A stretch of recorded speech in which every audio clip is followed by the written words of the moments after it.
The United States has been Israel's strongest backer in the war on Gaza. The European Union and United Kingdom have also voiced political support.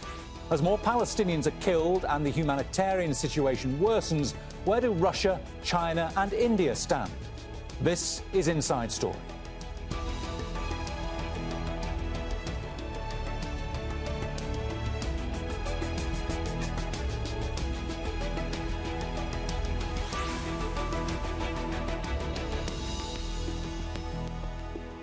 Hello and welcome to the programme. I'm Bernard Smith. The world is watching events in Gaza, but from different standpoints. Washington has promised its unwavering backing to Israel and has sent military equipment to support the bombarding of Gaza and its 2.3 million people. The EU says it stands in solidarity with Israel after what it calls the heinous crimes by Hamas gunmen that killed at least 1,300 people and left more than 3,000 injured. But there's been little international pressure on Israel to rein in its attacks on Palestinians. What about other world powers? What's their stance? And do they have a role to play? We'll be discussing this with our guests in a few moments. But first, this report from Laura Khan.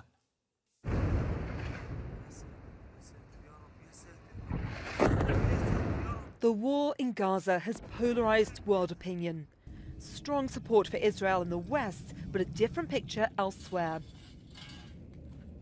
China has called for restraint and says the root cause of historical injustices to Palestinians needs to be addressed, but it's treading a fine line. Beijing has consistently supported the Palestinian cause, but since establishing diplomatic relations in 1992, Israel and China have developed close ties, particularly in military and development technology. Palestinian Authority President Mahmoud Abbas visited Beijing in June, and China promised to work towards resolving the conflict with Israel. It's becoming more involved in the Middle East, brokering a deal between Saudi Arabia and Iran to re-establish relations in March. Russia, too, has a complex relationship with both Israel and Palestine. Many Israelis have Russian heritage. But like China, Russia has stressed the need for Israeli occupation to be addressed. On Monday, it prevented the UN Security Council from agreeing on a statement to condemn Hamas. A day later, President Vladimir Putin blamed a failure of US policy in the Middle East. On the contrary, it promoted its own ideas about how this should be done, put pressure on both sides, first on one side, then on the other, every time without taking into account the fundamental interests of the Palestinian people. India has allied itself with Israel. Prime Minister Narendra Modi posted on social media that the country stood in solidarity with Israel at this difficult hour. In 2017, Modi became the first Indian Prime Minister to visit Israel, but not to go to Palestine. The two have only had diplomatic ties since 1992, but they've built a strategic relationship. India has become the biggest buyer of Israeli weapons, despite historically supporting the Palestinians. The governing Bharatiya Janata Party is supporting Israel, but on Thursday the Indian Ministry of External Affairs said India is reiterating its call for an independent Palestinian state. And a leading figure in the opposition Congress Party has condemned Hamas for targeting civilians, but attacked Israeli policy at the heart of the conflict. There was a larger issue at stake here, and the reason behind all of this, which is that there is a dehumanizing occupation continuing in many places. The people of Gaza have felt imprisoned in that strip for a long time. The people of the West Bank have a wall which is interfering with their normal freedom of movement and conditions of life. The two-state solution unites all three major powers as war rages in Gaza. Laura Khan for Inside Story, Al Jazeera.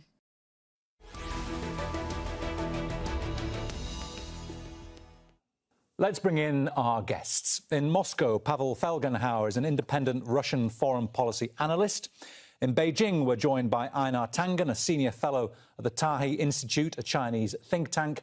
And in Uppsala, Sweden, is Ashok Swain, a professor at the Department of Peace and Conflict Research at Uppsala University. A warm welcome to you all. Pavel, let me start with you. Vladimir Putin and Benjamin Netanyahu, Russia and Israel, are supposed to be friends. But there's been no phone call from the Kremlin this week, no message of condolence. Why? Well, actually, today, in a summit of the Commonwealth of Independent States in Bishkek, Kyrgyzstan, Putin said and announced that Israel has been the victim of a terrific attack and has the right for self-defense. At the same time, reiterating that Russia wants a ceasefire for all sides to show restraint, and that Russia supports a two-state solution with the Palestinian state, with the capital in East Jerusalem. So the Russian position is kind of, well, right now, rather balanced, I would say. And though, yes, there was no phone call to Netanyahu, but still the two, Russia right now does not want to go and does not want to really criticize Israel, at least the Kremlin does not. Of course, it should be understood that there are different fractions in the Russian leadership, in the Russian state apparatus, and there are embedded pro-Arab, anti-Israeli, anti-Jewish, I would say, fractions, but there are those who support Israel, and there are prominent Jews, and President Putin turns to be, he is kind of known to be a friend of the Jewish people, sort of. Israel is not seen as an enemy. America is, but Israel is not. But wouldn't Israel have expected more sort of overt support from the Kremlin? After all, Israel didn't join sanctions against Russia after the invasion of Ukraine. Israel hasn't got much back from the Kremlin this week, it seems. I say they're not getting back, but they're not also getting any kind of right now Russian pushback too. So maybe the foreign ministry is a bit more pro-Arab, I would say. But again, the establishment in the foreign ministry and the Russian military establishment, the intelligence services tend to be kind of pro-Arab. There's still connections that were founded during the Cold War. But there are, say, other fractions inside the Kremlin, and the result is a kind of balanced position. And I think Israel is happy that Russia is not on, which has military forces deployed nearby in Syria, is right now in a rather balanced neutral position. All right. Einar, in Beijing, China hasn't directly criticised Hamas this week. The foreign minister, Wang Yi, says the right way to resolve the conflict is to advance the two-state solution and resume peace talks. But it must know that's not going to happen in the near future. Why is China treading carefully? Treading carefully because you have a situation where people are trying to create this false dichotomy that it's either one way or the other way, that you either stand with the Palestinians or you stand with Israel. China is trying to stand with the people. They do not want more deaths. The tragic loss of life that was happening before the Hamas attack, the tragic loss of life during it, and now we have even more tragedy. It is not doing well. I mean, already there was an attack here in Beijing. A Jewish embassy official was attacked in broad daylight. I mean, what you have here is a chain reaction of hatred and death that is following around. It is time to stop that cycle. A two-state solution, everybody knows that it's the only way out. And unfortunately, no one wants to admit it now. Everyone's rushing to say, I'm with this guy or that guy. Right now, there are only villains and victims, no heroes. So does China see that it might have some sort of mediation role after its success, perhaps with Saudi Arabia and Iran? Does China see that? Well, I think you make the mistake of inferring that the Chinese take on this same role that the U.S. does. Look, China, this is not a political plaything for domestic audiences.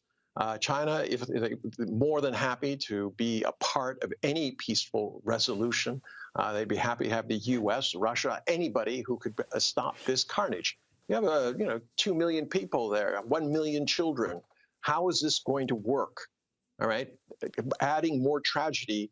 It's incredible to me that we're creating a chain. The children that who live through this bombardment, all right, what's going to happen to them? How easily will they be radicalized? This is an ongoing chain of situation. And instead of having responsible governments saying, look, everyone needs to calm down, we need to start talking instead of throwing bullets and bombs at each other, you're not hearing that. It's just all about taking sides.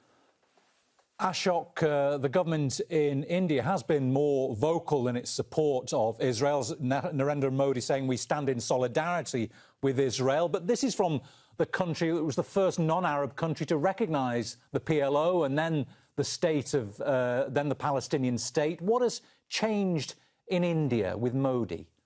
I think, as we all know, that the Modi and the Hindu nationalist government, which always wanted or has been traditionally been closer to the Israel. Of course, the relationship is quite old, despite India recently recognized Israel went on for the diplomatic relation in the 90s, early 90s. But what has happened here, I think he came out quite strongly, saying that India is with Israel, or even described Hamas as a terrorist organization, though the Indian law doesn't really look at that way. I think then they went on like this because the reason is exactly the anti-Muslim or Islamophobic ideas which they do have, or the present government has. And that is one thing which really pushes them to be closer to Israel. And also Israel, they have very strong military or security relationship now with Israel. So saying that, I think what has happened now, there has been, of course, a very strong public opinion. It's not only 200 million Muslims, those who live in India, but also large-scale public opinion is in favor of our Palestinian cause. And I think that has also now they have realized. And today they have made a statement, which the foreign ministry has come out with a statement, which is making it balanced a bit rather than what they did or what Modi did in the beginning. So is there a sign of an attempt by Modi to have a more assertive foreign policy, or is the foreign ministry trying to draw that back in again then? That's right. They have tried to make it sound like they are worried about what is going to happen. They also reiterated that they are in favor of the two-state solution. They are trying to say that, look, what is happening? We are worried about the humanitarian issues in Gaza. That was missing completely in the beginning. And I think it has come basically, as I said, because of the pressure from the public opinion. And also they realize that the Indian history is India is just become independent 78 years back. They do have that kind of way of a colonial past, which they understand very well, the Indian public very well, that what is happening in Palestine. So I think they couldn't really, because it's somehow now they have to adopt this balanced approach, the Indian Foreign Ministry, just to dilute what Modi has said before. Okay. Pavel, back to Russia. Is Russia worried about Iran and what Iran thinks, given that now it's one of the primary suppliers of arms to Russia as it continues its war in Ukraine? Of course, Ukraine is the right now main focus point of all Russian policies, internal and external.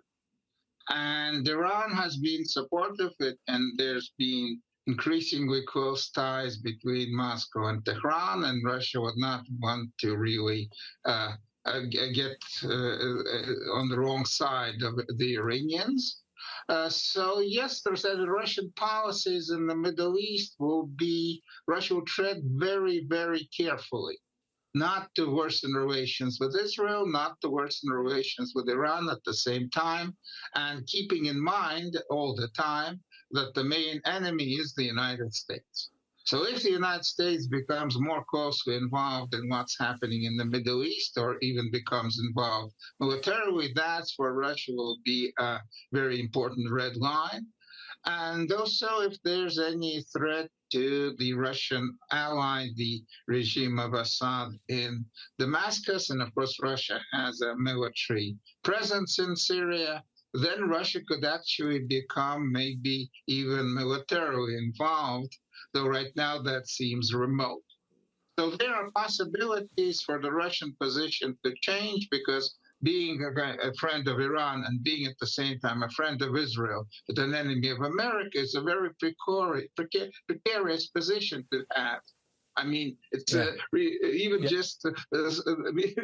easy to step aside and everything. This house of cards will simply tumble. But nobody wants to see this, of course, brought into a wider Middle East conflict. But would Russia be willing to take sides if that happened? If US comes down on the side of Israel, will Russia take sides? Will it have to? Well, they'll try to avoid it again, because our hands are full with Ukraine. But we have a contingent in Syria, their fighter jets and their anti-aircraft capabilities there. That could possibly get involved in any kind if the fray moves too seriously into Syria. And Hezbollah also gets involved very much. That's where Russia could get involved too.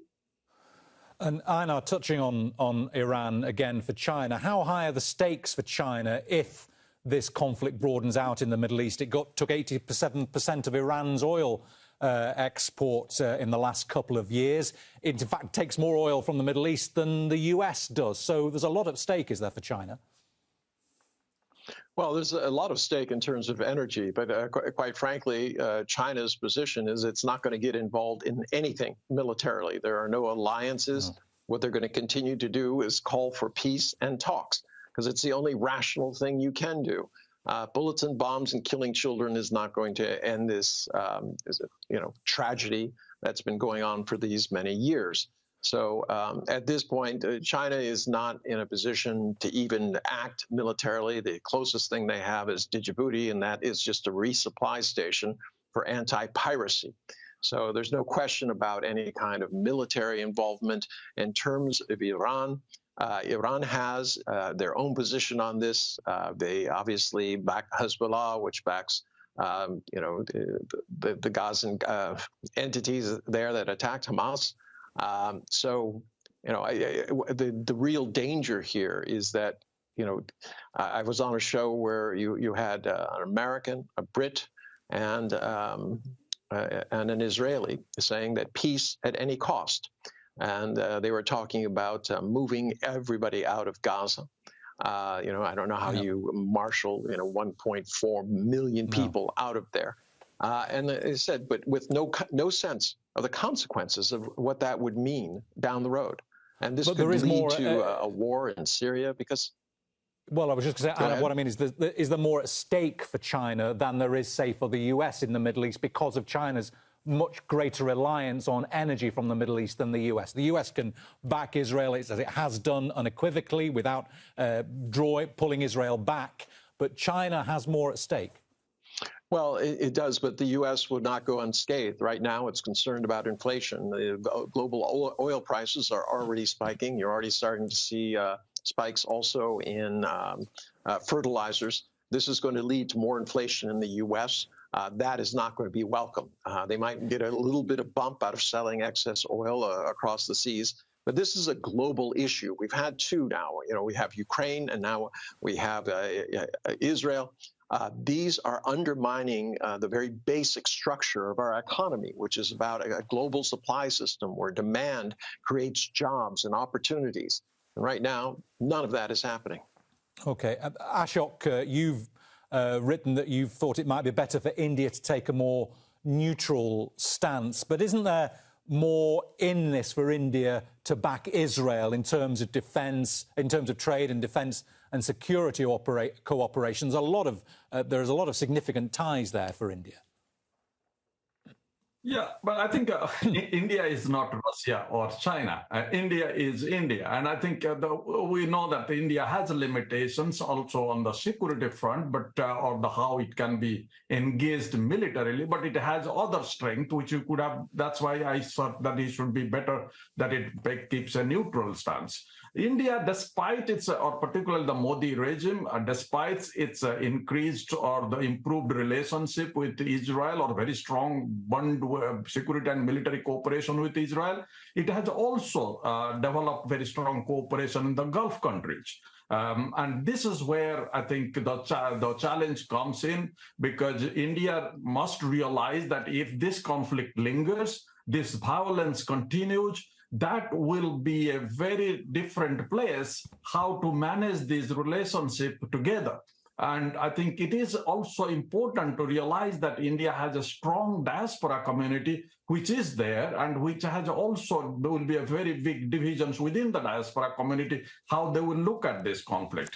So I think it has a lots of challenge, which India really didn't get that in the beginning because of this Modi's hubris. He went on like this kind of complete siding with the Israel. I understand that they have developed strong security relations with Israel, and they do have ideological link with the, with their Hindu nationalism and the Zionism. But I think it is also very important for them to look at where India stands, what India can do, and what are the India's own interests can be solved, because by keeping a neutral position. So then, so are you saying that Modi's condemnation of Hamas, his clear condemnation of Hamas, could affect India's relations with Arab states? What I'm saying is that if the relations, if the violence, if the conflict starts escalating, if the conflict becoming much more larger than what it is now, then it will be put India into a kind of bracket which is not very possible for it to maintain the close relationship with the Gulf countries as well as maintain close relationship with Israel. So and that will create a number of complications, many complications economic-wise, foreign policy-wise. It's also relationship with Pakistan as well as China. So and also it's a diaspora presence in that region.